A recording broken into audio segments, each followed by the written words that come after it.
Salut tout le monde.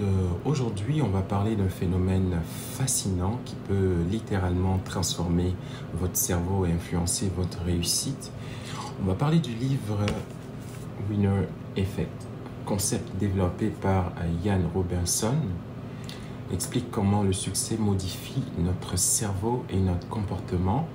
Mais attention, ça a des avantages et des dangers.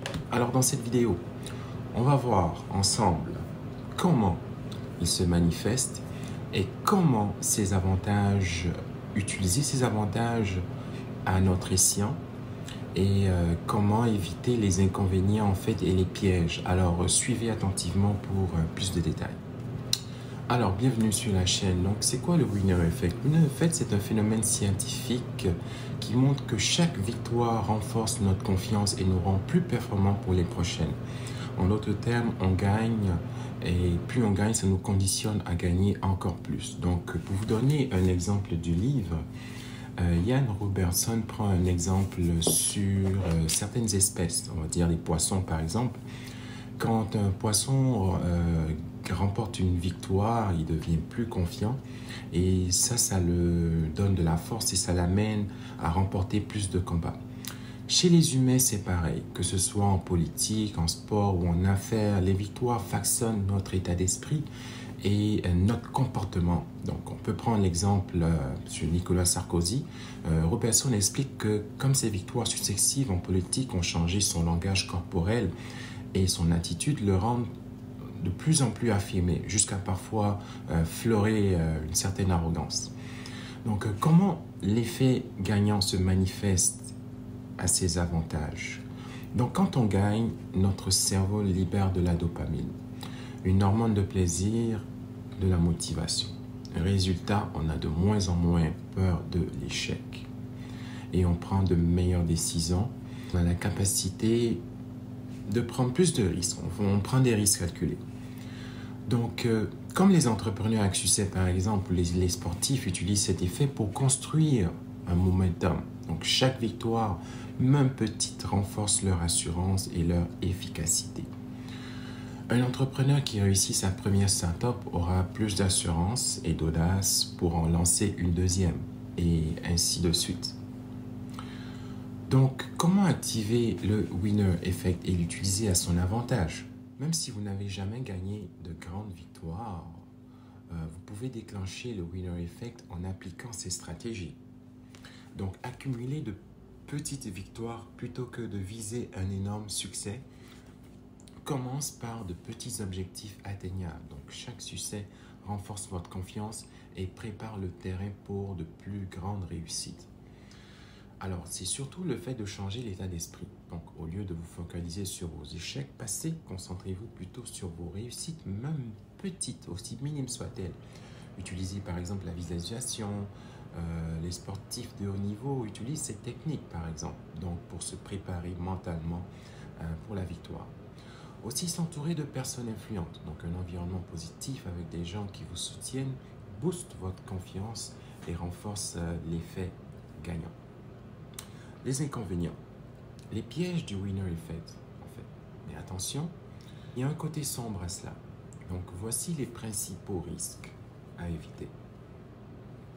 L'excès de confiance. Donc, après une série de succès, on peut, en quelque sorte, surestimer nos capacités et prendre des décisions trop risquées. Exemple, les traders qui ont enchaîné de gains énormes avant de tout perdre en un seul coup. L'arrogance, donc le pouvoir et la réussite peuvent changer notre comportement, on peut nous rendre en quelque sorte plus autoritaires et voire méprisants. La peur de l'échec, donc plus on réussit, plus on peut ressentir une pression de ne pas échouer, donc ce qui peut nous paralyser. Un exemple du livre qui prend l'exemple sur Claude Picasso, le fils de Pablo Picasso.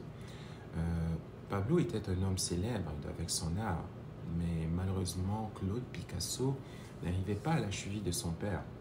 Et ce n'est pas parce que son père était populaire que Claude devait l'être automatiquement. Non, il fallait partir d'un élément déclencheur d'une certaine volonté. Donc, il faut agir intelligemment pour éviter les pièges de l'excès de confiance et Tout le monde peut activer cet effet-là et il ne faut pas prendre pour acquis aussi la réussite, que ce soit une réussite transmise de façon générationnelle ou on peut parler de la chance aussi.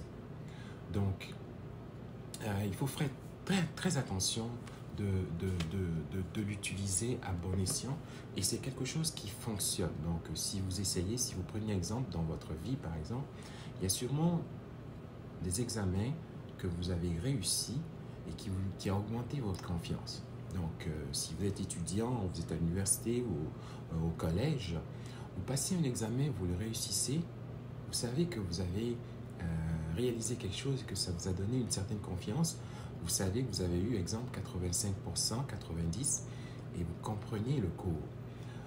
Donc, ce sentiment-là vous donne une certaine assurance pour le reste de la session.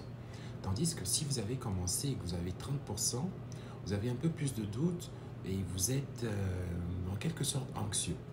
C'est le même principe. Ce que Ian Robertson nous dit ici, excusez-moi, c'est qu'il faut se mettre dans la tête dès le départ que vous avez la possibilité de vous surpasser. Donc, pensez à vos petites victoires antérieures et utilisez-les comme tremplin pour aller au suivant.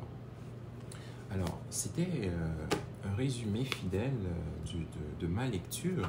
J'ai beaucoup apprécié, je l'ai lu en anglais, donc c'était un petit défi parce que Ian Robertson est un psychanalyste, un psychologue. Alors, les termes utilisés pour moi, en ce qui me concerne, n'étaient pas aussi faciles à transmettre, à comprendre, mais j'ai beaucoup aimé et ce fut une très bonne pratique de ma langue seconde. Donc, je vous le recommande, que ce soit en français ou en anglais. Et dites-moi ce que vous pensez dans les commentaires. Dites-moi ce que vous pensez de l'effet winner et comment est-ce que vous l'appliquez dans votre vie. Là-dessus, je vous remercie d'avoir écouté la vidéo. Je vous souhaite de passer une excellente journée, une excellente lecture et à très bientôt. Ciao, ciao.